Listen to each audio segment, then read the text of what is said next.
Dr. Dubin, I want to thank you so much for your time during the holiday season today. And with vaccines rolling out across the country, there's so many questions that I personally have, and I'm sure that everyone else also has. And hopefully you can shed some light on the current situation. Now, first, let's do a little introduction. So my name is Steven Liu, and I'm currently a junior at Shadyside Academy, senior school. And could you please give us a brief introduction about yourself? Sure. So my name is Dr. Justin Dubin. I'm a urologist over at the University of Miami here in Miami, Florida. I grew up actually in Wayne, New Jersey. I was never on the West Coast over there, but I went to undergraduate school at Johns Hopkins University. I worked at Weill Cornell, New York Presbyterian in Manhattan for a couple of years in urology. Then I went to medical school at Rutgers, Robert Wood Johnson, and now I'm here at the University of Miami. I'm a urologist, which is a specialty in pretty much the organs of the urinary tract, the genital urinary tract, as well as some of the sex organs. I will be a specialist, however, in male infertility and sexual medicine, where I'm going to be going to Northwestern in Chicago next year to do some fellowship training. But that's a little bit about me, and I'm really excited to be on here and talk to you. I was actually vaccinated. I had the first vaccine, which we'll talk about a little bit more, I'm sure, through some of your questions, about a week and a half ago. Okay, that's fantastic. So as you just said, a week and a half ago, you were vaccinated publicly, right? Correct. So which vaccine did you choose? So, it's not as much about a choice. We were one of the first hospitals over University of Miami, Jackson Memorial Hospital. There's two hospital systems as well as the VA. And we were offered the Pfizer vaccine. So I took the Pfizer vaccine because that was available. Over at the University of Miami Hospital, which also some of my colleagues got over there, they actually got the Moderna vaccine. And when it's talking about choice right now, I don't think that there's one that's better than the other. Looking at the data, they're pretty much both as effective. The data shows that Pfizer is about 95% effective and Moderna is about 94% effective. I would be comfortable taking either one. I would have been just as happy to take the Moderna. And, I don't know how it's going to work in the future. I think that there's a lot of ways that we need to figure out how we're going to distribute to the bigger community at large. But I think that both are very, very good. I don't think that there's a best, and maybe as more data comes out. But yeah, I would have happily taken the Moderna. I know people who have taken the Moderna. I did get the Pfizer, however. And I think if you're worried about one or the other, I would just say that take either one at this point. They both seem equally Yeah. as. Yeah, like they're very similar, right? They're both messenger RNA vaccines. And could you explain a bit more about how messenger or mRNA vaccines work? Sure. So this is a really good question. So to first kind of explain how the mRNA works, I think you need to understand how regular vaccines, like the flu vaccine works. And when you're talking about things like the flu vaccine, pretty much the flu vaccine would take deactivated or dead virus, which, cannot replicate inside you, and they would, introduce it into your body. Now, what the body does is it recognizes the proteins on the surface of the virus and recognizes that it's not part of your native body. And as a response, it creates an immune response, different cells that recognize the proteins on that virus. And basically, you become immune and vaccinated. So if you do get exposed to that flu, it says, hey, we already saw this, we know how to treat it and combat it. Now, what the mRNA does is mRNA is kind of a map. It's like a cooking recipe for proteins. And basically what they did was, instead of introducing a dead or deactivated virus like the flu, what they did was they created a cooking recipe for the protein on the COVID, on the surface protein.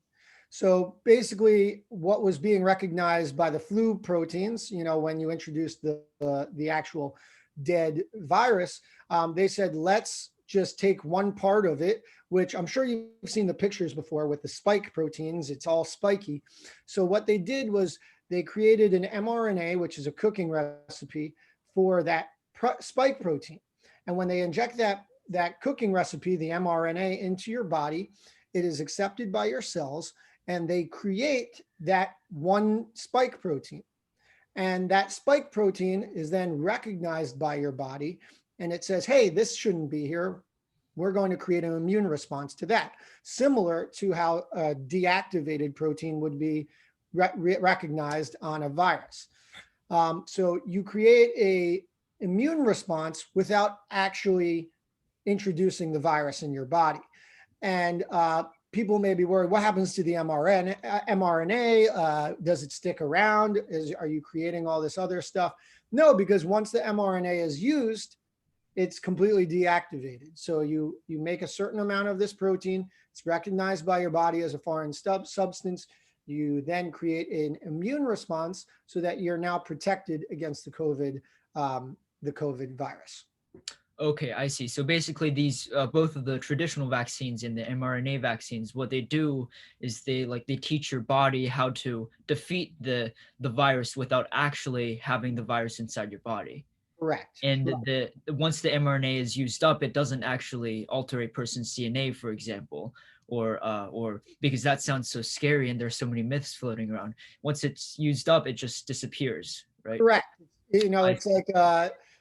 It's like you're putting in something on one end, which is the recipe, and then you come out with the product of the protein, and then there's nothing left of the recipe. It's just the product. And there's only a finite amount because it's introduced into your body, and there's nothing else making that mRNA. So you only have a limited amount of it, and it's not going to be incorporated in your DNA or anything like that. No. I see. So it's completely separate from your body. Correct. Okay. Now this is a newer technology, right? We don't have that many vaccines around that uses this mRNA technology. Yeah, I think this is actually, it may be the first vaccine that we've used, at least in the United States, that is mRNA. So it's a pretty exciting technology. It's pretty amazing. Yeah, that's very amazing. But then in that case, isn't this vaccine sort of rushed? Because normally, like vaccines or big vaccines, they take up to 10 years to develop, to fully test and make sure it's safe. In this coronavirus vaccine, using this new technology, it's been developed in less than a year. So is it safe for everyone to use? I think that's a fair question. I think that I wouldn't say it's rushed. I think it's very well researched at this point. And I think that if it wasn't safe and we wouldn't be administering it. And I think that the timeline in which we did this is actually really just a celebration and of medicine and scientists and doctors across the world. It really wasn't just one person doing this. It was thousands and thousands of doctors, of scientists working together around the clock over the last year to really get this done. And it's really one of the greatest modern day miracles we've ever had, that we're able to advance science and our technologies and what we're capable of doing. And if I didn't believe it was safe, I wouldn't take it myself, right? That's true. Yeah. So, I think it's very safe. There's a lot of research. Obviously, we're doing a lot more research. We're going to continue doing research on it. But I think it's just a huge celebration of human ingenuity, human spirit, and the success of modern day medicine. I don't think we would be able to do this. You do say, hey, it took 10 years to create this other vaccine or whatever. That's because medicine and science and technology was different. 10 years ago, 20 years ago. Now we can do this stuff clearly, obviously, but it has all of these vaccines, both vaccines have gone through a lot of scrutiny to get where they're at. And I absolutely think it's safe, and I wouldn't have taken it otherwise. No, like with this coronavirus vaccine, there's so many more people than usually like the 10-year vaccine, for example. Like every single doctor is basically working on this vaccine for the past year. That's why it was like an ultra efficient process that made it possible in a year. That's miraculous, really. It is. It Yeah. is. It's amazing. Yeah, and now with these vaccines, do they require multiple doses? Like I know of some vaccines, like the HPV vaccine, you need multiple doses spaced apart. Is that the case for these Pfizer and Moderna vaccines? Yes, there is. So they both have they both require 2 shots. So the Pfizer is 2 shots, 3 weeks apart. So I had my first shot about a week and a half ago. I'm going to have my second shot January 6th. For Moderna, it's also 2 shots, however, 28 days apart, about a month apart. There is data showing that the first shot shows to be effective around the 2-week time, at least for the Pfizer. However, you're not considered to be truly immune or affected until you complete your second shot, I think about a week or two after your second shot. I see. Okay, so it's like from your first shot, it's around a month or two period before you're fully immune to this virus. What the data, I wouldn't even say fully immune. Okay. So I would say it's shown to be effective in at least in helping reduce, your reactions and how you're affected by the virus. Yeah. I see. So then in that case, once you are immune, does it mean that you just can't feel anything and you're unaffected by the virus, but you can still carry it and infect others? Or is it that once you're vaccinated, you're safe and you can't carry the the virus anymore?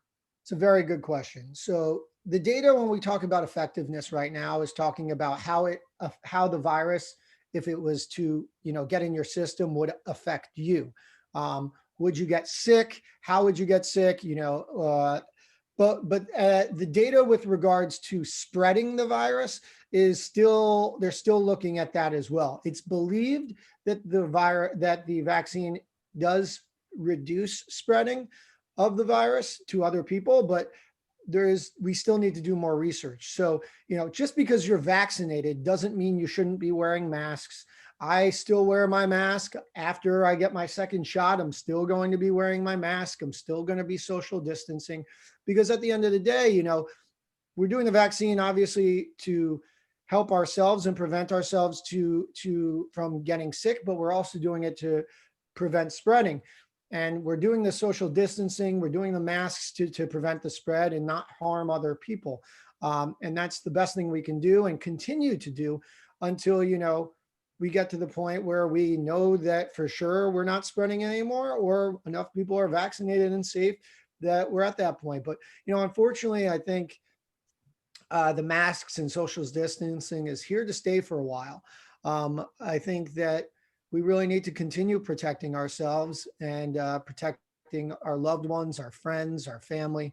And the best way to do that is through masks and social distancing. I think that the vaccines are here. Obviously, they're going to be very helpful in reducing that time period in which we will have to continue to wearing masks and everything. But I think that we still need to do that. And I'm going to still be doing it for sure.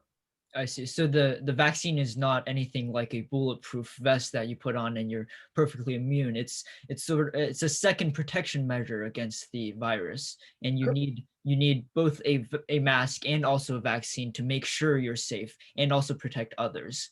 Absolutely. Nothing's 100%, right? So, if you think about the flu vaccine, you can still get the flu. The COVID vaccine, we don't know how much can you get the COVID, what rate, how, can you spread it? The best thing to do is still be safe, wear a mask, social distance. But, the vaccine is shown to be very good and very helpful. But, until everyone is either vaccinated or or, this thing really calms down, I think that we really need to continue wearing the masks and social distancing. So that's not going to change, but it'll be a little bit reassuring having the vaccine, knowing you're a little more protected, right? Yes, definitely. Like a double protection is much, much better than just one layer of protection. Exactly. Yes. And now with the vaccination process, could you give us a brief recollection of how you felt during it and afterwards? Was there any discomfort or anything? Sure, no problem. So, I went in and they basically ask you a couple questions, allergies, etc. And then you go into the room and the shot looks like any other standard shot that I'm sure we've all gotten before in our lives. And, you choose your less dominant arm usually, meaning the arm probably that you don't right with, or throw a baseball or shoot a basketball or something like that with, and you got the shot. And I remember I was actually very excited. I'm not very worried about needles. The needle is very, very thin. It's very small. I felt absolutely nothing. I didn't feel any pain during the shot. And before I knew it, it was over. I didn't know that the stuff went in. It was done. I was very, very relieved to get the shot. After you get the vaccine, the standard practice is they watch you for 15 minutes after the vaccine, just to make sure you don't have any allergic reactions or any issues. So you're sent to a separate room where they watch you for about 15 minutes. I had no issues, no complaints, and I felt very good. And I went just about my day. The only thing I had was a little bit of arm soreness, which is the same as I had with any other vaccine or flu shot that I've had in the past. No other complaints, and I've been feeling completely normal ever since. And that's where I'm at now. Okay, I see. So it's basically like any other vaccine or any other shot that everyone else has taken before. And also Completely. you've spoken a lot about allergies. Do you know what or what kind of allergies people should be aware of if they want to take this vaccine? So as of now, there's no people who are absolutely contraindicated to getting it, meaning there's no real list of people who should not be getting it unless you are have a very severe reaction to vaccines in the past. A lot of these people are aware of that, though. If you've gotten a vaccine in the past and you had what we call anaphylaxis, where you break out, you can't breathe, things like that. But usually those people have things like EpiPens on them. They're aware of those situations. That's the real only thing that has the data suggests is preventing you from maybe, or being cautious. I would say be more cautious about getting the vaccine. But with regards to women who are pregnant or breastfeeding, there's still there's still data that is there's no real data on those women, but I do know a lot of doctors who are pregnant, who are breastfeeding, who have gotten the vaccine. So I don't think that there is a strong contraindication to not get the vaccine. I think it's what you feel comfortable with as a pregnant woman. But like I said, I think a lot of doctors feel very safe even getting it under those circumstances. I know a lot of female physicians who are my friends who have gotten the vaccine while pregnant. There's no, any, long-standing health issues should not be an issue from this point. So it seems like pretty much everyone can get the vaccine.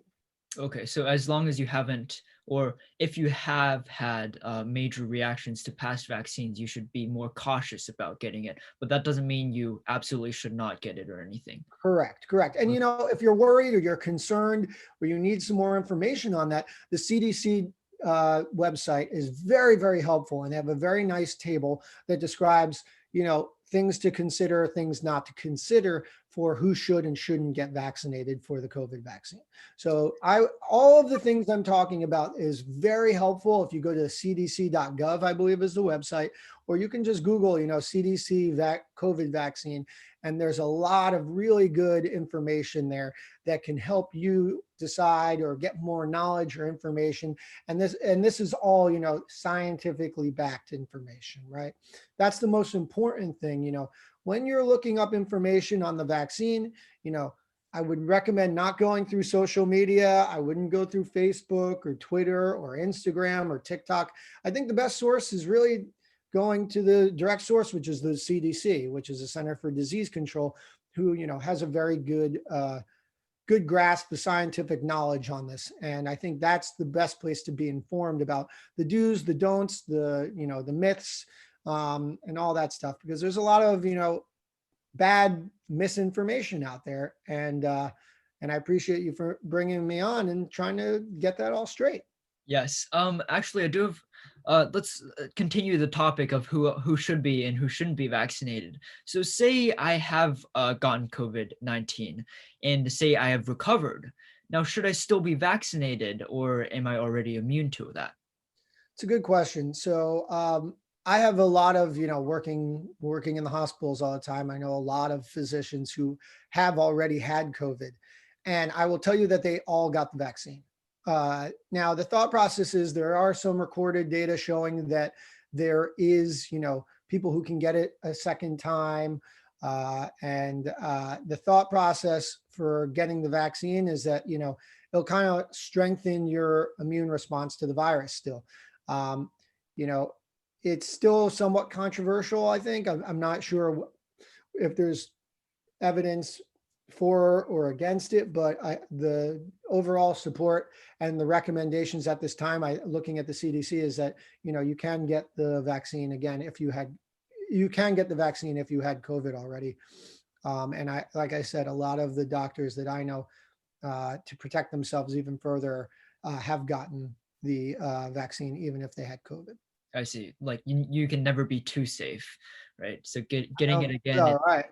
yeah, exactly. It can only be good, um, unless in the past you've had severe allergies. Then you should be more cautious about. Correct.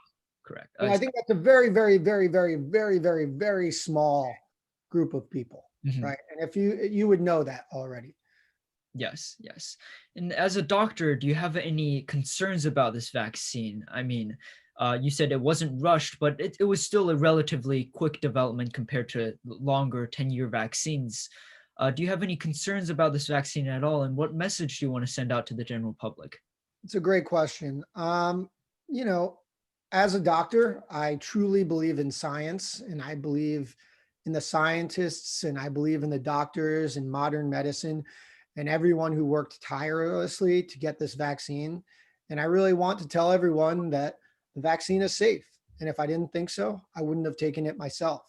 I really think that what I mean, not me personally, but what the medical and scientific community has accomplished in the last year will go down in history as one of the most impressive things that we've ever done in modern medicine.